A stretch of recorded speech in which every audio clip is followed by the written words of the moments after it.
Alright people, don't forget to subscribe and hit the bell notification. That way you'll know when I upload the next video and you'll be supporting my channel. Follow me on Twitter. Every time I upload a new video, I'll be tweeting.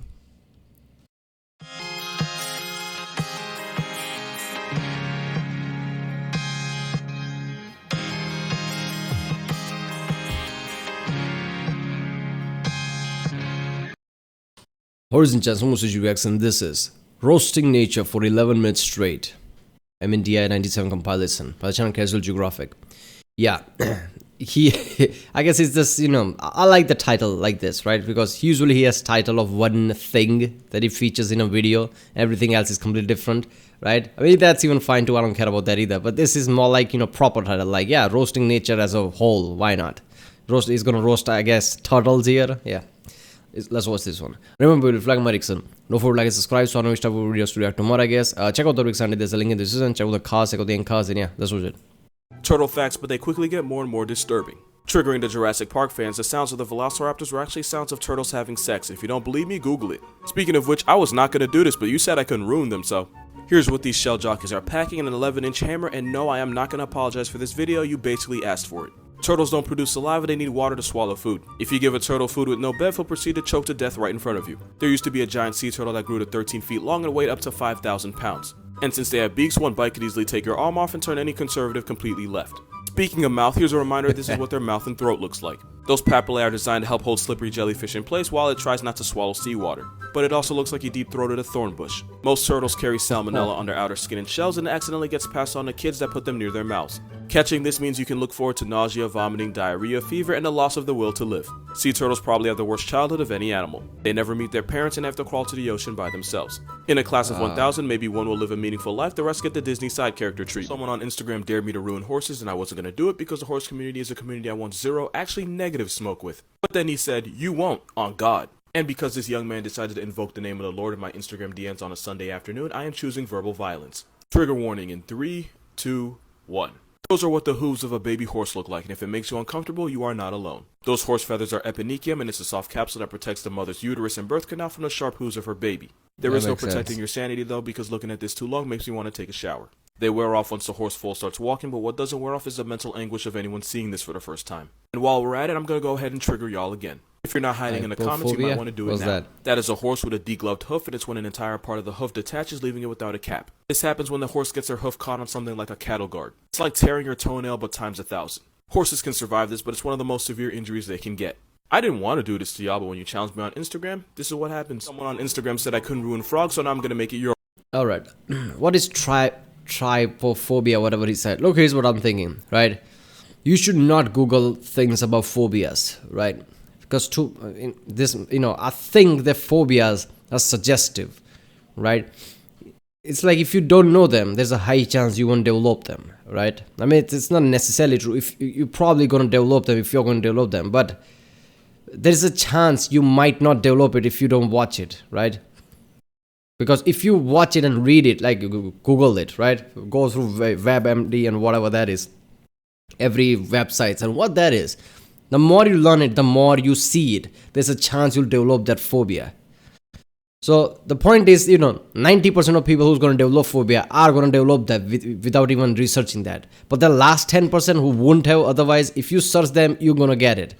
I'm pretty sure there's a thing like that. So you shouldn't, see something like, what is that, and Google it. So I'm not going to Google that, right? I don't Google any phobias whenever I can, because it's just, and Google is horrifying. I guess Google try to censor lots of results nowadays, right? I mean, before, I guess 2 years ago, if you Googled something and then you did the same search on the DuckDuckGo, you probably come around with the same kind of result. Now, if you Google something and go on DuckDuckGo, there will be a completely different result. And Google will have much less result now because they try to censor a lot of things now. So probably not as much as you used to probably a few years ago. You probably won't get terrified like that nowadays on Google, hopefully. But still, don't Google it. Your problem. Major trigger warning. A surname toad is a frog that gives birth from its back, holding them under its skin until the tadpoles force their way out. I don't have trypophobia, but this image Instagram said I couldn't. It's back holding. So now I'm going to make it your problem. Major. Oh, that's what trypophobia is. That was the same thing with this. This is the same thing. How? Trypophobia is that whole type of thing, right? Whenever people see something like a honeycomb or something like that, they just have this kind of a itching on the skin. That's their phobia, right?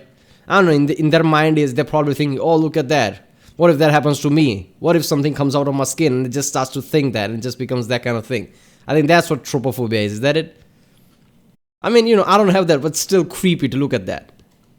Trigger warning. A surnamed toad is a frog that gives birth from its back, holding them under its skin until the tadpoles force their way out. I don't have trypophobia, but this image makes me want to Helen Keller myself, so I can never be assaulted like this again. Frogs can't vomit like decent people, instead they spit their stomachs out their mouths to get rid of something they ate. And then they put it back in like nothing ever happened. Hairy frog will break its own bones, shove the bones out of its skin, and use them as claws. Sounds crazy, but if a guy came up to me, broke his wrist, and tried to slash me with his exposed bone, Usain Bolt would be the second fastest man. Titicaca frog looks like it went through 3 rounds of liposuction because the extra skin helps it absorb more oxygen, but it also makes him look like a Muppet's testicle. The poison dart frog can put 10 men in coffins, and they got their name because people would rub them on the end of darts and throw them at ops. If you got hit, you'd be paralyzed completely and left to die. The male Darwin frog will swallow children like a first-year sorority pledge. The babies will form in his vocal sac until he gives birth by vomiting his own children out. If you remove a frog's liver, it will explode. When scared, they puff themselves up, and without a liver to hold their organs in place, they tear their lungs and send their insides flying. The more you know. Butterfly facts, but they slowly get disturbing. Butterflies have a nasty diet that includes mud, sweat, urine, blood, feces, and dead bodies. They taste with their feet, so if one lands on you, it's not because he likes you, he's taste testing your sweat. If you ever see the purple emperor, you might be closer than you think to a corpse. This butterfly feeds on rotting flesh, and they find it through smell. They're also attracted to urine-soaked fox poop, because why the f*** not? Butterflies have a proboscis that they feed through, and this is what it looks like up close, and now I understand why SpongeBob almost burnt the city to the ground. And because butterflies can't bite or chew, they drink everything through that straw of a nose. Meaning the butterflies that feed on corpses or feces literally suck the fluids out. Are they still cute now? Certain chemicals released by plants can cause caterpillars to start eating each other. The most poisonous butterfly in the world is the Antimachus swallowtail, which is potent enough to take out 6 cats, and they're found in Uganda. To the person on Instagram that said I couldn't ruin butterflies, this video is for you. And to make up for the trauma this video may or may not have caused, check out this cool app to make friends in your area. Meet new people by hitting the link in my bio. Who knows, you might see me there. I'm starting to think I know too much. That most definitely exists, but I refuse to acknowledge their existence based on principle. The video inspired me to speak my truth, so here's 4 animals that disturb me on an emotional level. First is the walrus, because something about a 2,200-pound blubber ball with ice picks for teeth I do not trust. I'm not afraid of them, but I definitely wouldn't be able to make eye contact with this thing. Also, they put polar bears in coffins and we don't even talk about it. But if I'm being honest, there's only one reason I feel this way. If you remember this cartoon, probably remember this. This bastard wrecked me spiritually. I don't know why anyone thought it was okay to show kids. Next is the Marabou stork, because I do not approve of their vibe. Nicknamed the Undertaker because I'm pretty sure they snatch souls. They're 5 feet tall with a 10-foot wingspan. Apparently they murk children. It does not help matters that they look like an STD with a beak. Look at this massacre and tell me they're not malicious intent with wings. Next is a telescope fish, because they're way too try-hard. Nature was trying to prove a point here and I don't approve of it. Yeah. But number 1 is definitely this Five Nights at Freddy's animatronic looking demon. Trying to tell me they're not malicious intent with wings. Let's go. Next is a This is some deep sea creature. I bet you that's a deep sea creature. Look at that. Nature is like, you think you know horror? I'll show you what horror is. Definitely this Five Nights at Freddy's animatronic looking demon. Everything about them is unsettling, from the clogged shoe beak to the soul-sapped eyes to the fact that they sound like a machine gun. Always look like they're planning something malicious. Worst part is they're actually sweet around humans, but I'll never trust this Jurassic reject. Even the babies look like the brood of Lucifer. This is what you would look like next to some of the biggest animals ever. First you have literal flying Satan, the Quetzalcoatlus, aka Murder Tweety built like a fighter jet the size of a giraffe. They could have a wingspan of 36 feet and weigh 550 pounds. If you're one, let me guess, that's from America, since it has a ancient American god's name, Aztec god's name, whatever, Quetzalcoatl, whatever he said. How this air demon could fly, this was back when nature didn't know its own rules. All I know is that you'd be nothing but a Ritz cracker to them. Next we have the Elasmotherium, aka the Siberian unicorn, and this is S tier disrespectful. This hell unicorn could grow to 15 feet and violate Weight Watchers at 9,000 pounds. This roid rhino was actually closer in size to a woolly mammoth. Even though they were vegetarians, if they were still alive, they'd have a higher body count than a Kardashian at the NBA All-Star game. Next we have the Paraceratherium, and fun fact, this abomination was a hornless rhino that would have taken lunch money from elephants. They were the largest land mammals ever given life, and at 30 feet long, 44,000 pounds, they could turn an entire family reunion into a hashtag by sitting in the wrong spot. Like, look at its skull and tell me nature wasn't wildin' here. But that's somehow nothing compared to the middle finger that was Deinosuchus. It was a 40-foot crocodile that would have turned people into chalk outlines like nothing. They allegedly had a 20,000-pound bite force, so them slamming their jaws would be like Thanos snapping his fingers. He would have been inevitable. You remember the whole debate where it was like, who would you rather fight, 100 duck-sized horses or 1 horse-sized duck? Where there's an easy answer, but the reason why is, let's get into it. First of all, 100 tiny horses would be death by 1,000 bites, but death would be a lot better than what the duck would do to you. You see, ducks often confuse humans for other ducks, which is why ducklings can imprint on human caretakers. But here's where it would get interesting. Large birds like ostriches and emus have been known to find humans attractive, and they will even ignore members And we know how ducks treat their women, right? I mean, the Casual Geographic made that pretty clear in for some videos, right? That they are Harvey Weinstein, basically, ducks. And if they mistake you for duck and they are that big, you don't want to near them. You don't want to be near them. Members of their own species to flirt with them, and this is exactly what this looks like. So if ducks were the size of horses, they would take one look at us and choose love, not war. But you do not want to be loved by a duck. Yeah. They evolved a corkscrew phallus, literally designed to make them better at cosbying each other. And if ducks are anything, they're persistent because they will grape with a silent G another duck to death and then proceed to grape the dead body too. I forgot to mention the biggest duck Peter was about 17 inches. Do not ask me how I know that. So 100 duck-sized horses would be bad. But a horse-sized curly fry flaunting feathery Bryce Walker is a check you do not want to cash because it would literally be your ass. Top 5 worst animal births you'll be glad you'll never have. Number 5 is the elephant, because how would you like to be knocked up for 22 months just to give birth to a 300-pound baby? That's 660 days of maternal hell, and no amount of tax breaks or child support will ever make that okay. Number 4 is the termite queen, because she can give birth every 15 seconds for 10 years straight, and on a good day she can pop out 30,000 eggs. I don't care how tough you think you are, your kitty would look like a flat tire after day 1. Number 3 is the kiwi bird, for the violation that is this picture. This New Zealand bird has to push out an egg that's 20% of its size. You're probably wondering, so that's like a 160-pound woman birthing a 32-pound child, and if you're crossing your legs at the thought, I don't blame you, that is horrible. A nuclear bomb to the waist down would do less damage. This is the nonsense they have to deal with compared to emus and ostriches. Hyenas at number 2 might surprise you, but wait till you see number 1. Females have a pseudo-penis they give birth from, and yes, it's as bad as you think. The first-time mother will die if her cub gets stuck, and 60% of cubs will suffocate because they can't break free. Only way out is by splitting the pseudo in half. Number 1 is the sea louse, because first she gets dragged into a dungeon and... Why did I hear that? The last thing was too much. I felt that.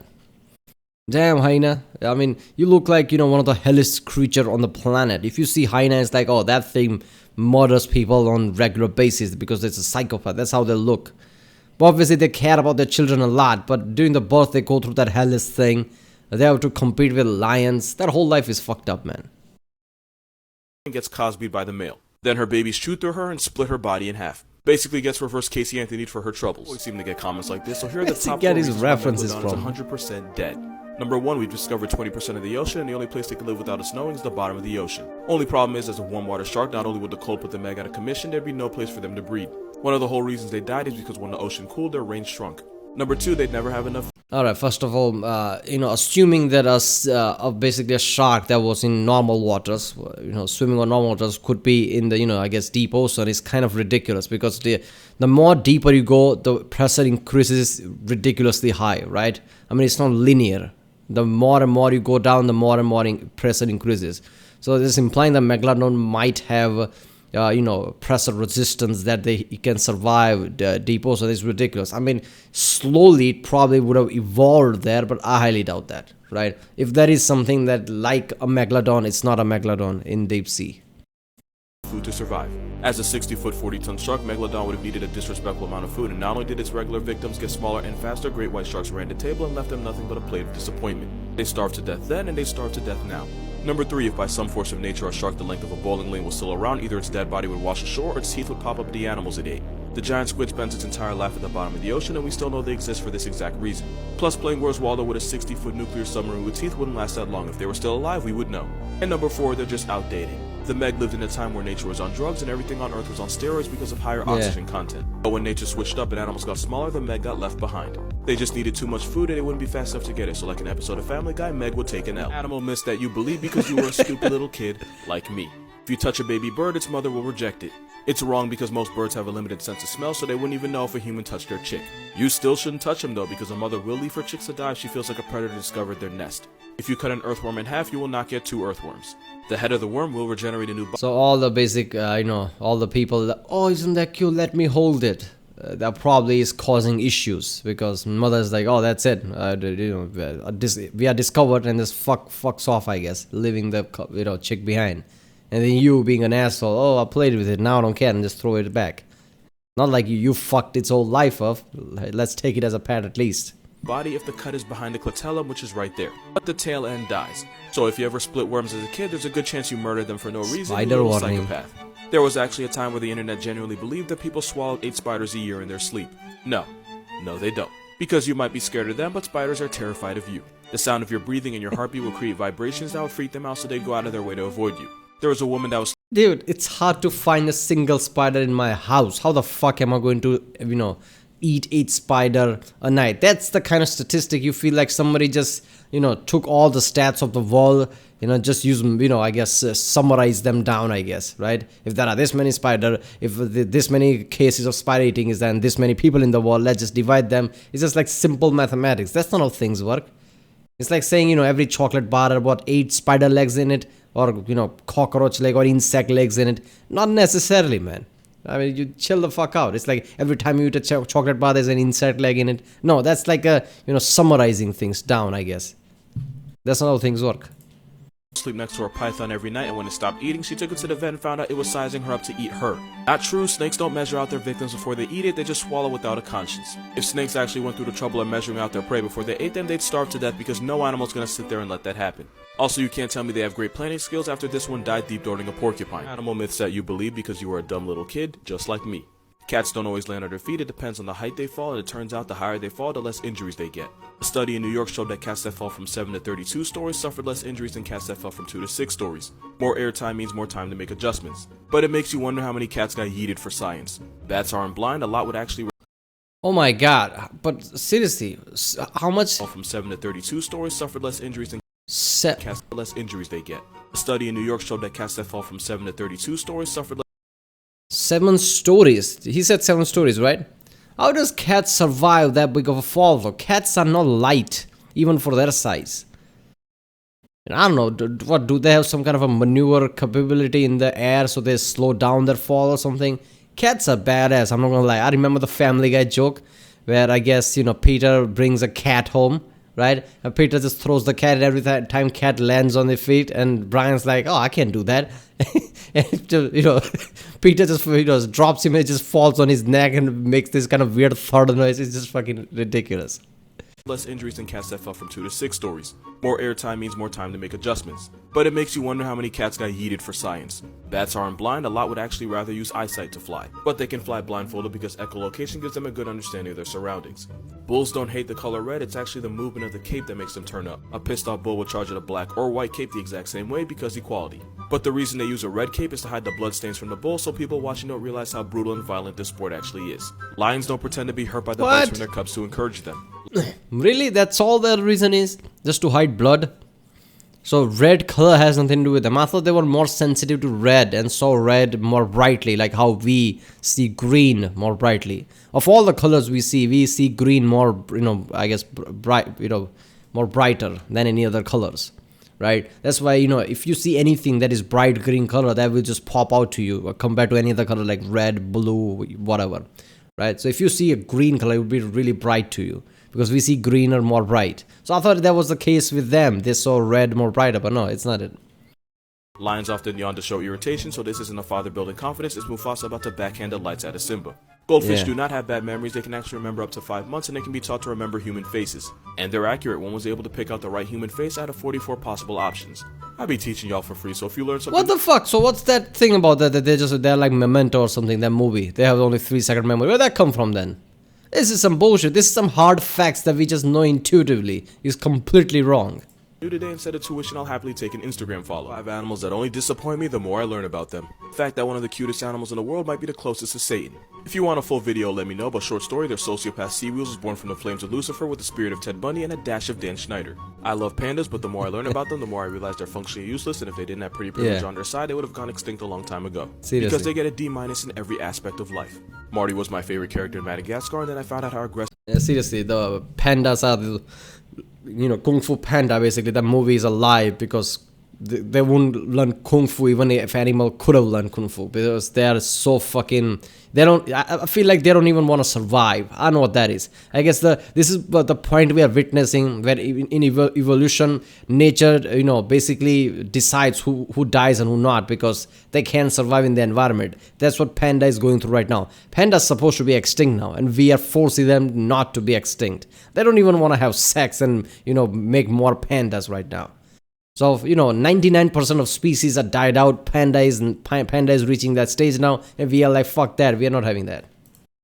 aggressive and downright demonic zebras can be. All I can say is if the alpha male zebra sees a pregnant female, he will not be pro-life. Not only will he delete a fetus, he'll murder any baby zebras that are already alive. Number 2 are cheetahs because I spent my childhood standing them just to find out they get bullied by everything in life. Unless it's a 100-meter dash or a bird call contest, they take the L every time. Also, they're extremely inbred and there's only 7,000 left. Number 1 has to be the water bear. I feel like cheetahs get screwed on wildlife so much that, you know, in future maybe there is a chance that we could domesticate cheetahs like how we domesticated wolves, right? Wolves weren't even getting dominated in wildlife and we still domesticated them, right, and made dogs. So we could do the same thing to cheetahs and create some kind of a house cat type of thing, right, along the way. Because, you know, they would be up for it because they get fucked left and right, right? They chase down a prey, you know, take down a prey, anything, right? Anything with a remotely dangerous feel to it can come and threaten it away and take their food. That's just fucked up. Y'all overrated this moss pig because it can survive in space, but the truth is they can survive anything except the things actively trying to kill them. Like Tears who said, it's like if Superman's weakness were bullets. Most don't live longer than a few months and they can't even survive each other. No way to defend themselves, no bag at all, just vibes. And they're gonna get clapped by climate change. Damn. There you go. Get clapped by climate. And no, even look, Tears and Casual Geographic has the same view on this, so obviously, you know, they are fucked. But I understand what they're saying. But still, if you can survive radiations, if you can survive space, I don't know. In my book, that you're cool.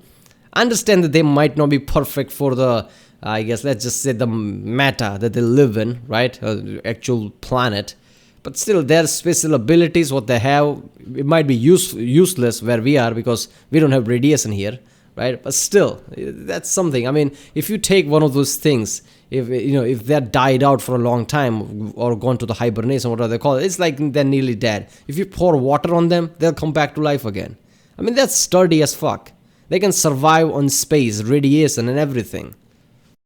If they don't get any water, like I said, they would die out. If you pour water after a long time, they'll come back again. That's something, I guess. They get some points. Alright, well, that was roasting nature for 11 minutes straight by the channel Casual Geographic. If you like my reaction, don't forget to like, subscribe. Check out the Rick Sandy, there's a link in the description. Check out the cast of place. Check out the Inca. I'll see you next time.